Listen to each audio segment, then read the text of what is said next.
안녕하세요. 저는 20대 후반의 여자입니다. 갓 2주 전에 출산을 하고서 지금은 제 옆에 건강한 아들 하나를 씩씩하게 키워내고 있는 초보맘이기도 합니다. 저는 2년 전 20대 중반 때 대학 때 사귀어오던 남친과 결혼을 했습니다. 친구들에 비하면 결혼이 무지하게 빠른 편이었죠. 제가 어릴 적에 교통사고로 엄마를 잃고 아빠와 함께 단둘이 살아오면서 외로움을 많이 타는 성격이었는데 그런 제 처지나 성격을 보듬어줄 만큼 따뜻하고 정 많았던 남자친구와 결혼을 하던 헤어지던 둘 중에 하나를 결론을 내버리고 싶었습니다. 대학을 졸업할 쯤에 말입니다. 성인이 되던 해인 어른들 말씀 듣고 열심히 공부만 하다가 어느 순간 성인이 되어 있어서 제 인생이 겪게 될 큰 변화라는 걸 잘 인지하지 못했지만 대학을 졸업할 쯤 되니 정말로 학교란 울타리에서 완전히 벗어나 새롭게 시작해야 한다는 생각에 심적으로 부담감이 굉장히 컸었어요. 사실 졸업 후에 잘 살아남을 수 있을지 자신도 없었고 그만큼 치열히 준비를 하지도 않았었고요. 그 때문에 더더욱 남자친구와의 관계에 매달렸는지도 모릅니다. 왜인지 이 남자의 여자가 되면 미성숙한 저의 모든 것들을 보듬어줄 줄 알았었거든요. 연애 때도 내내 결혼하자고 함께 아이 낳고 알콩달콩 같이 살자고 농담 반 진담 반으로 서로에게 말해오던 저희는 그렇게 대학을 졸업하고 나서 더 진지하게 결혼에 대한 대화를 나눴고 서로 뜻이 맞아서 결혼까지 하게 되었어요. 남편과 연애를 할 적에 시부모님을 자주 뵈었었고 실제로 시어머니와는 남편을 대신해 학교 구경을 시켜드리는 등 나름 친하게 지내왔었기에 이 집안이 새가족이 되는 것에 부담이나 걱정이 전혀 없었습니다. 제가 엄마가 없다는 집안 사정을 다 아셨고 또 불쌍까지는 아니더라도 동정과 안쓰러움으로 절 바라보셨던 어머니는 딸처럼 절 잘 챙겨주셨어요. 어머님은 아들이 둘밖에 없어서 그런지 제가 옆에 있는 걸 딸이 생긴 것처럼 무척이나 좋아라 하시고 또 흐뭇하게 생각하셨답니다. 적어도 저는 시어머니가 그렇게 생각해 오신 줄 알았어요.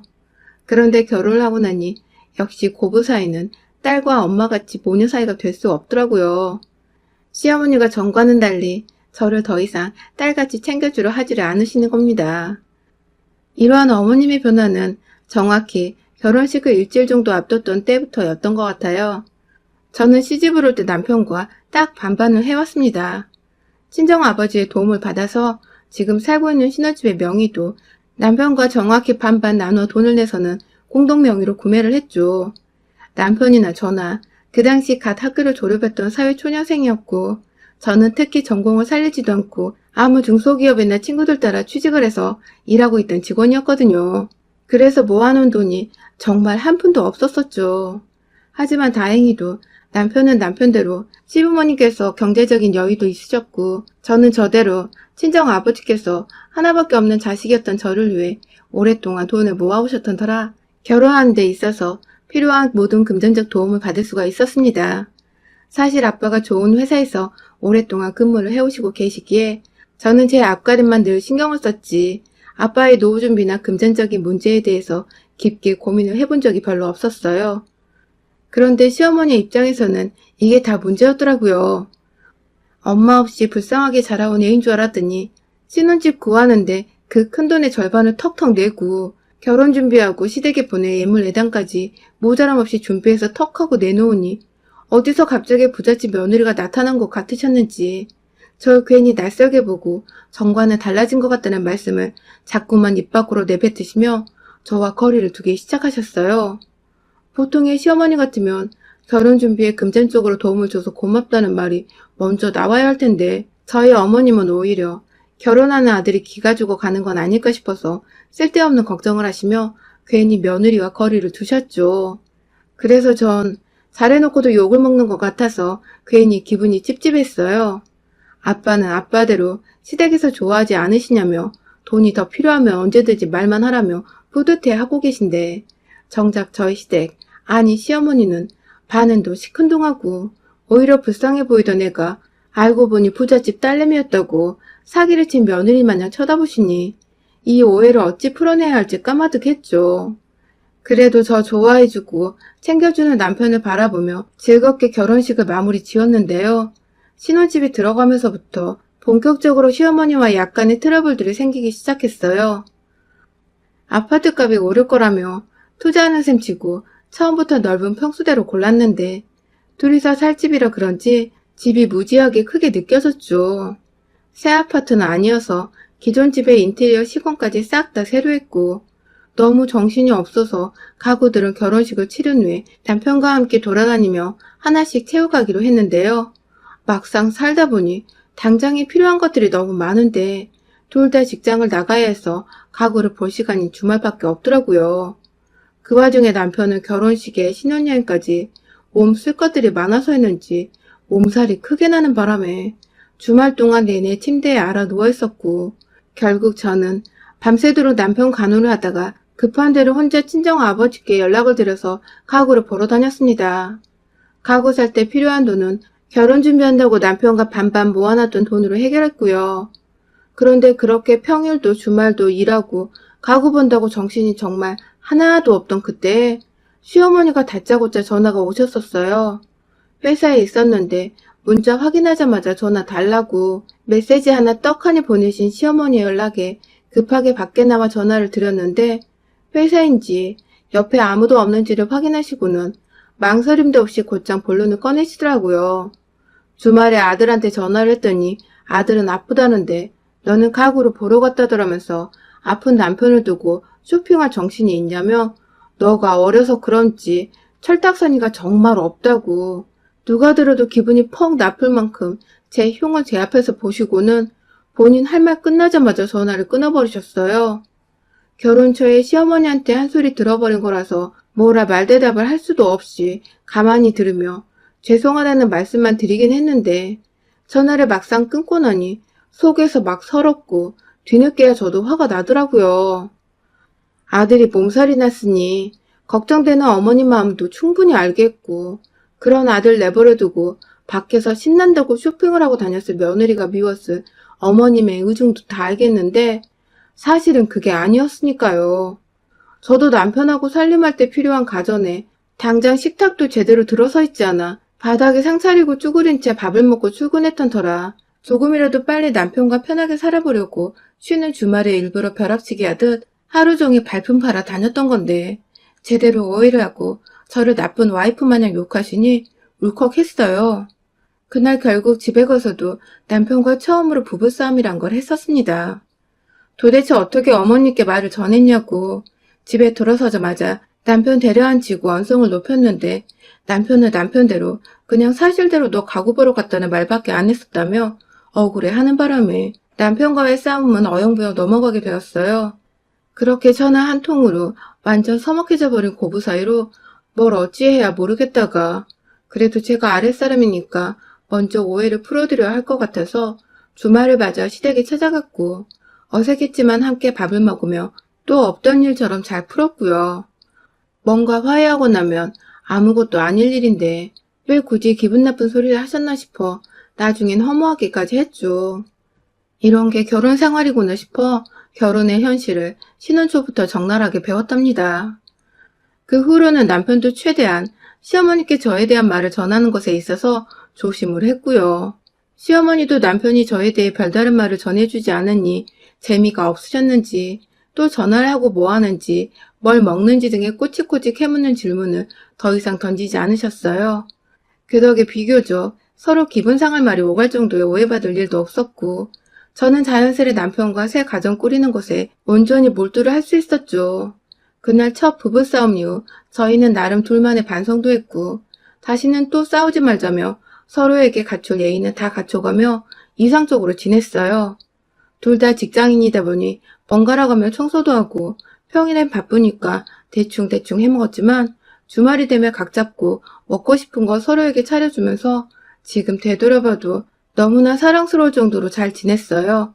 그런데 이게 또 시어머니 귀에 어찌어찌 들어가 버렸어요. 그냥 안부 전화 나누다가 자연스레 오늘은 내가 와이프 좋아하는 음식을 해줄 거라며 남편이 좋게 얘기를 드렸는데 그 소리에 시어머니는 네가 밥을 차리고 있는 거냐며 대바람 화가 나서 또 오해를 해버리신 겁니다. 이쯤 되니 오해가 아니라 그냥 제가 계속 안 입고 와서 밉던 와중에 뭐 하나 걸리기만 해봐라 하는 심보였던 것 같은데 그때만 해도 저나 남편이나 둘 다 어른을 대하기 너무 어려서인지 시어머니 화에 잔뜩 쫄아서는 또 죄송하다는 말만 계속해서 드려야 했죠. 회사에 있는 저한테 또 저번처럼 연락이 오셔서는 아무리 요즘 애들이라지만 밖에서 일하는 남편 밥을 와이프가 차려주는 게 내조라면서 그래야 남편이 밖에서 일을 더 잘하고 돈도 잘 벌어오는 거라고 훈육을 하셨어요. 처음엔 훈육으로 끝나는 줄 알았는데 결국 자기 분에 못 이겨 씩씩거리더니 끝에서 목소리가 잔뜩 격양이 되어 수화기 너머로 쩌렁쩌렁 목소리가 울릴 정도로 화를 내셨습니다. 이래봤자 200도 못 벌어오는 애가 직장인 생생을 내는 거냐며 급기야 제 직업과 월급을 비하하기까지 하셨어요. 태어나 처음으로 들어보는 모욕이었습니다. 전화를 끊고서 한동안 눈물이 흘러나와 사무실에 곧장 들어갈 수도 없었어요. 결국 집에 일이 생겼다는 핑계를 대며 반차를 썼고 그날 집에서 남편이 올 때까지 정말 펑펑 울었어요. 엄마가 안 계셔서 시어머니 흉을 볼 사람도 없고 내 고민 상담을 해줄 어른이 안 계시니 서러운 마음에 눈물이 멈추지 않았던 것 같아요. 그 바람에 퇴근하고 집에 와서 제 꼴을 본 남편은 덩달아 놀랬고 다시금 시어머니로 인해 이 지경이 된 걸 알자 직접 시댁으로 찾아가더라고요. 다음날 퇴근도 해야 하는 사람이 한참을 시댁에 있다가 12시가 거의 다 되어서야 다시 집에 들어왔는데 뭐하다 왔냐고 물어보니 이제 엄마가 연락할 일 없을 거라며 절 토닥거리며 안아줬어요. 가서 시어머니랑 아주 한바탕을 해버렸나 보더라고요. 중간에서 남편이 정리를 잘해준 덕에 시어머니는 정말 또 연락이 한동안 없으셨습니다. 저희가 명절이 찾아와 시댁에 찾아가기 전까지 거의 반년이 넘도록 왕래가 한 번 없었죠. 다행히 제사가 없는 집이라 명절에도 아주 잠깐 인사를 드리고 곧장 집으로 돌아왔고요. 그렇게 뭔가 사이가 좋았는데 서먹서먹하고 괜히 함께 있고 싶지 않은 어색한 사이가 되어선 거리를 둔 채 지냈어요. 그러다가 제가 임신을 하게 되었습니다. 별로 힘들 건 없었지만 중소기업은 언제든 제 취업이 가능할 거란 생각에 임신과 동시에 직장을 그만뒀고요. 남편의 든든한 도움으로 임신 초기에 태교를 하는 것부터 입덧이나 먹고 싶은 음식들까지 큰 어려움 없이 해결을 했습니다.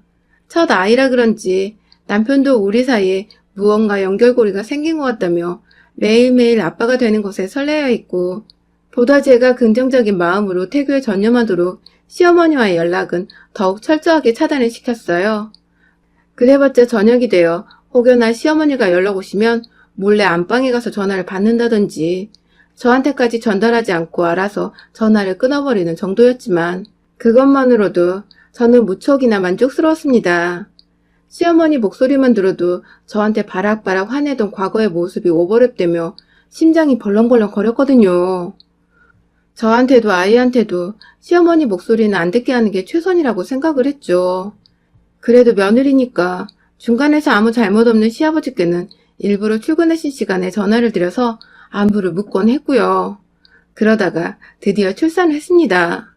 친정아빠와 남편, 이 두 사람의 응원 속에서 아주 건강하게 아이를 낳았죠. 애가 벌써부터 효자인 건지 가장 긴장하고 무서웠던 출산의 고통도 그리 오래 겪지 않았고 2시간 정도 만에 순산을 해버렸죠. 의사 선생님이 확실히 어려서 그런지 힘좋게 아이를 낳은 케이스라며 말씀을 해주셨고 그럼에도 산후조리가 중요하다고 하셔서 출산한 병원과 같은 건물 안에 있던 산후조리원에서 일주일 정도를 보냈어요. 지내는 동안 코로나 때문에 병실에는 한 명씩만 출입이 가능해서 가족들이 우르르 찾아올 수는 없었지만 저희 친정아버지를 포함해서 아버님과 어머니까지 모두 개인적으로 찾아와 주셨어요. 자식을 낳고 보니 왜인지 부모의 마음을 알겠는데 시어머니를 보자마자 울컥하더라고요. 제가 그때 하필 점심을 먹고 있었는데요. 다른 식구들은 미리 전화를 주고 왔었지만 시어머니는 무턱대고 아무 시간이나 편하실 때 오신 것 같았어요. 그 바람에 저는 먹던 점심도 남겨두고 어머님 모시느라 긴장을 했죠. 비록 제게 모진 말씀 하시고 제 마음 다치게 하셨지만 이왕이면 가족들끼리 잘 지내는 게 좋지 않을까 싶어서 먼저 어머님 하며 살갑게 굴려고 노력을 했어요. 저한테는 여자 어른이 시어머니 뿐인데 이왕이면 엄마처럼 싸웠다가 화해도 하며 그렇게 진짜 가족이 되어보는 건 어떨까 싶은 택도 없는 희망도 잠시 품어봤고요. 애를 낳는 바람에 제가 잠시 감수성이 풍부해졌던 것이죠.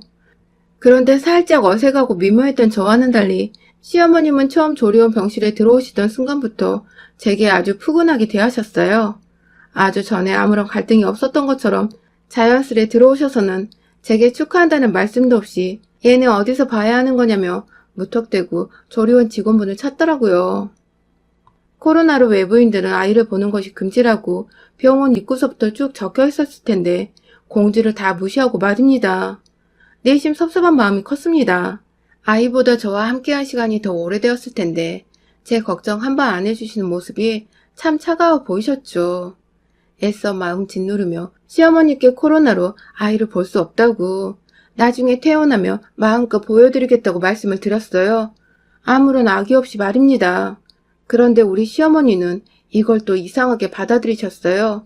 자기를 코로나 확진자 취급을 하는 거냐며 왜 내 손주를 마음대로 볼 수 없는 거냐며 제가 한 말이 맞는지를 확인하겠다고 다시 한번 병원 직원을 찾으셨어요. 그것도 여기요! 여기요! 하며 소리를 지르면서 말입니다. 덩달아 얼굴이 시뻘개지며 어머님이 창피해서 아주 쥐구멍에 숨고 싶었습니다. 웬 소란인가 싶어서 병원 직원이 막 뛰어왔고 아이를 왜 못 보는 거냐는 말에 겨우겨우 안전을 위해서라면 달래고 시어머니를 진정시켰어요. 하지만 정말 문제는 그 다음이었죠. 혼자 뭐가 그리 분통이 터지시는지 얘를 낳았을 때도 미리미리 전화를 해야 했던 거 아니냐며 왜 애를 다 낳고 산후조리할 때 자기가 와야 하냐고 자신은 아이를 보려고 온 거지 저를 보러 온 게 아니라면서 말은 말대로 쉬지도 않고 제 앞에서 이리저리 정신없이 왔다 갔다 하시는데 제가 정말 돌아버리겠더라고요. 딱 한마디 진정하라고 앉으시라고 말씀을 드렸습니다. 최대한 공손하고 차분히 말입니다. 하지만 이 말이 어디서 또 삐딱하게 들린 건지 시어머니는 어디서 앉으라 말아 훈계냐며 저를 향해 급기야 삿대질을 하기 시작하셨고 밖에서는 다른 방 산모가족들이 찾아와 조용히 좀 해달라고 화를 내는데 시어머니는 거기에 또 아랑곳하지 않고 맞받아치며 상관 말라고 소리를 지르셨어요. 앞에서 발광하고 있는 시어머님 모습을 정말 보기 힘들더군요. 산후조리하며 몸도 마음도 진정이 되어가는 상태였는데 갑자기 꽉 막혀 무언가가 속 깊숙이에서부터 머리 위로 솟아오르는 기분이었습니다. 그리고 결국 저는 먹던 조리원 식판을 들어올려 내용물을 모두 시어머니께 던져버리고야 말았습니다. 참다 결국 제 몸이 못 견디고 화를 표출해내고야 만 것이었죠. 산후조리에 좋다는 소고기 가득 들어간 미역국에 새우볶음과 나물무침 그리고 몸매 관리하라고 옆에는 두부 샐러드까지 놓여져 있었는데요. 밥 한 공기에 든 쌀 한 톨까지 남김없이 제 손 하나로 들쳐올려 앞에 계시던 시어머니를 향해 확 던져버렸어요. 차마 식판은 폭력적인 것 같아서 던져버리진 않았고요. 졸지에 몸에 좋다고 조리원에서 만들어준 음식으로 자기 몸에 테러를 당한 시어머니는 그걸 다 맞아가는 동안에도 놀라셨는지 외마디만 하며 내뱉으셨고 그 꼴에 제 방을 찾아왔던 직원이 놀라 남편을 부르고 저를 말리면서 상황이 종료가 되었어요. 뭐라 말을 못하고 멍하니 자기 꼴을 인지하던 시어머니는 직원의 손에 끌려나가셨는데 그런 시어머니 뒤통수에 대고 시원하게 말했습니다. 당신하고는 절대로 사이좋은 고부 사이로 안 지낼 테니 앞으로 각오하시라고 말입니다. 그 말에 시어머니는 또 난동을 피웠다 또 이렇게 며느리한테 음식물 투척을 당할 수 있을 거라 생각하셨는지 뒤도 안 돌아보고 도망치듯 제 발로 뛰어나가셨어요. 병원 1층 로비에 있다가 직원 전화 받고 달려오던 남편은 자기 엄마 꼴을 마주쳤는지 한참이 있어도 오질 않더라고요. 그러다 저녁 늦게가 되어서야 저한테 와서는 미안하다고 그냥 미안하다고 꼭 안기더라고요. 나중에 알고 보니 직원분께서 제 병실로 오던 남편을 따로 불러내 시어머니가 무슨 행패를 부렸는지 다 말해줬다고 하더군요. 덕분에 남편과는 오해 없이 있었던 일에 대해 속을 털어놓을 수 있었고 남편은 자기가 죄인이라며 애 낳고 못 볼 꼴을 당하게 한 것 같다며 퇴원할 때까지 내내 미안하다고 사과를 했습니다. 아무래도 시어머니와는 좋은 관계를 유지하기가 힘들 것 같아요. 며느리한테 그 꼴을 당한 시어머니도 제 얼굴을 못 볼 거고 저는 저대로 다신 그 꼴을 보고 싶지 않거든요.